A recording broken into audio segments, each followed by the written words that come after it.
আজ বেলা 12টায় মুখ্যমন্ত্রী জনসভা বহরমপুর স্টেডিয়ামে মুখ্যমন্ত্রী জনসভা এসআইয়ের চক্রান্তের বিরুদ্ধে জনসভার আয়োজন করেছে মুর্শিদাবাদ জেলা তৃণমূল কংগ্রেস। যেমনটা জানাচ্ছিলাম, জেলা সফরে মুখ্যমন্ত্রী মমতা বন্দ্যোপাধ্যায় গতকাল মালদার পর এবার আজ মুর্শিদাবাদ এবং সেখানেও জনসভা করবেন মুখ্যমন্ত্রী মমতা বন্দ্যোপাধ্যায়।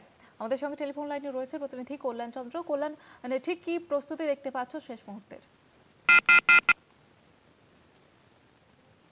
আমাদের সঙ্গে যোগাযোগ বিচ্ছিন্ন হয়ে গেছে প্রতিনিধি কল্যাণ চন্দ্রের সঙ্গে। আমরা আবারও যোগাযোগের চেষ্টা করব। তবে যেমনটা আপনাদের জানাচ্ছিলাম যে আজ বেলা 12টায় মুখ্যমন্ত্রী জনসভা বহরমপুর স্টেডিয়ামে মুখ্যমন্ত্রী জনসভা এসআইয়ের চক্রান্তের বিরুদ্ধে জনসভার আয়োজন করেছে মুর্শিদাবাদ জেলা তৃণমূল কংগ্রেস এবং গতকাল মালদার জনসভা থেকে একাধিক বার্তা দিয়েছেন এবং আজ বহরমপুরে জনসভা তৃণমূল নেত্রী তথা মুখ্যমন্ত্রী মমতা বন্দ্যোপাধ্যায়ের। জনসভার আয়োজন করা হয়েছে তৃণমূল কংগ্রেসের তরফ থেকে।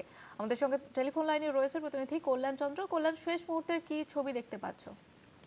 দেখো যেটা সেটা হচ্ছে বহরমপুরের স্টেডিয়ামে ইতিমধ্যেই প্রচুর পুলিশ চলে এসেছেন।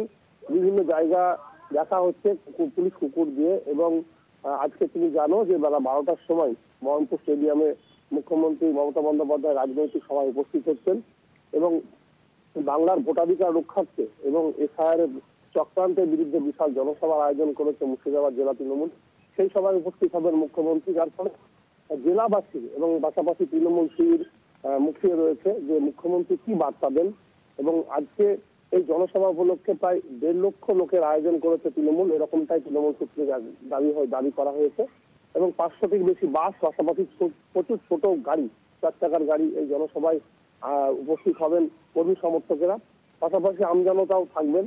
এখন বিষয় যেটা হচ্ছে যে মুর্শিদাবাদে যেভাবে তুমি জানো যে এর আগে 6 জনের মৃত্যু হয়েছে এছাড়া আতঙ্কে, কয়েকজন আত্মহত্যা করেছেন, একজন বিএলওর মৃত্যু হয়েছে, যার ফলে এরকম পরিস্থিতিতে মুখ্যমন্ত্রী জনসভা খুব তাৎপর্যপূর্ণ।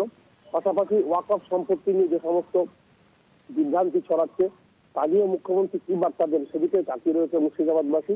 এবং ভোটাধিকার রক্ষার্থে এসআইআর জন্য যে মানুষ যেভাবে উদ্বিগ্ন হয়ে রয়েছেন, মানুষ চিন্তিত রয়েছেন, সেখানে মুর্শিদাবাদ সীমান্তবর্তী এলাকা মুর্শিদাবাদে কি বক্তব্য দেন সেটাও খুব তাৎপর্যপূর্ণ এবং সে কারণেই মুখ্যমন্ত্রীর ওই জনসভায় লাখো লোকের ভিড় হবে বলেই আশা করা হচ্ছে।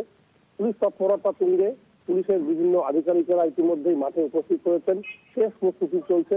জনসভার যে মঞ্চ, সেই মঞ্চ ঘিরেও প্রচুর পুলিশ কড়া নিরাপত্তা রাখা হয়েছে, যার ফলে মানুষের এবং পাশাপাশি তৃণমূল শিবির একটা উন্মাদনা যেমন রয়েছে, তেমনি একটা উৎকণ্ঠার নিরসন হবে আজকে মুখ্যমন্ত্রীর বক্তব্যে, এরকমটা আশা করছে মুর্শিদাবাদ জেলা তৃণমূল কংগ্রেস।